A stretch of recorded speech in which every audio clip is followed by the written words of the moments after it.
সংসদে আমার যা বক্তব্য দেওয়ার আমি দিয়েছি ওইটা সেলফ এক্সপ্লেনেটরি, এটা আর ব্যাখ্যা করার প্রয়োজন নেই। ওনারা বলেছেন যে বাংলাদেশের এই যে জাতীয় সংসদের অধিবেশন আহ্বান করেছে রাষ্ট্রপতি প্রধানমন্ত্রীর পরামর্শক্রমে, তো সুতরাং সংবিধান সংস্কার পরিষদের অধিবেশন কেন আহ্বান করলো না? তো সংবিধান সংস্কার পরিষদ তো এক্সিস্টেন্সে নাই, রাষ্ট্রপতির ক্ষমতা নাই কোনো জাতীয় সংসদ অধিবেশন ছাড়া অন্য কোনো অধিবেশন কল করার, প্রধানমন্ত্রীরও কোনো এখতিয়ার নাই অন্য কোনো অধিবেশন বা পরিষদের অধিবেশন আহ্বান করার, রাষ্ট্রপতিকে পরামর্শ দেওয়ার। এটা ছিল বক্তব্য। আর যেটা আপনারা বলছেন নির্বাচন এবং জুলাই জাতীয় সনদ বা নির্বাচন কমিশন, এই সম্পর্কে তো যেগুলো প্রশ্ন আপনারা তুলেছেন এটা অসাংবিধানিক নয়। নির্বাচন কমিশন কনস্টিটিউশনাল বডি, কনস্টিটিউশন অনুসারে নির্বাচন কমিশন দুইটা নির্বাচন করতে পারে, একটা জাতীয় সংসদ নির্বাচন আর একটা হচ্ছে রাষ্ট্রপতি নির্বাচন।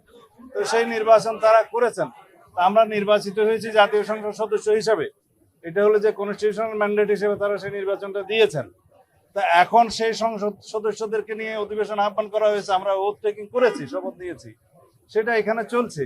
এখন এখানে যদি সংস্কার প্রস্তাব গ্রহণ করতে হয়, জুলাই জাতীয় সনদকে আমরা সম্মান করি, প্রত্যেকটা অক্ষর এবং শব্দকে আমরা ধারণ করি, জুলাই জাতীয় সনদ যেভাবে স্বাক্ষরিত হয়েছে সেই বিষয় নিয়ে এই মহান সংসদে আলাপ হবে, আইন প্রণয়ন হবে, অ্যাকর্ডিংলি যদি প্রয়োজন হয় সংবিধান সংশোধন হবে, তারপরে যদি কোনো পরিষদ গঠন করতে হয় সেটা তারপরের ব্যাপার। আমরা কনস্টিটিউশনালি যাই, আমরা কোনো কিছু অস্বীকার করছি না, কিন্তু আমরা বলছি যেটা আমরা সংবিধান মেনে চলতে পারি। এখন অধিবেশনে আহ্বান হয়েছে, আমরা অধিবেশনে এসেছি, আলোচনা করি। এখানে তো সংবিধান সংস্কার পরিষদ নামে কোনো অধিবেশন আহ্বান করার সুযোগ নেই, সেই কথা আমরা বলেছি। ঠিক বলেন না আপনি? শেখ হাসিনা দিল্লিতে পালিয়ে গিয়েছে, সংসদ ডিজলভ করে দেওয়া হয়েছে, তারপরে রাষ্ট্রপতির কাছে সবাই গিয়েছে, 106 এর অধীনে সুপ্রিম কোর্ট থেকে সেটা অন্তর্বর্তীকালীন সরকারের অনুমোদন হয়েছে, তারপরে সবাই শপথ গ্রহণ করেছে, সেই রাষ্ট্রপতির অধীনে প্রধান উপদেষ্টা সহ সবাই শপথ গ্রহণ করেছে। 106 আর্টিকেলে সবকিছু বলা আছে, যে সমস্ত বিধান সংবিধানের অ্যাব্রোগেটেড হয়ে যাওয়ার কথা সেটা যাতে না হয়, বৈধতা থাকে, সেই জন্যই সুপ্রিম কোর্ট 106 অনুসারে মতামত দিয়েছে।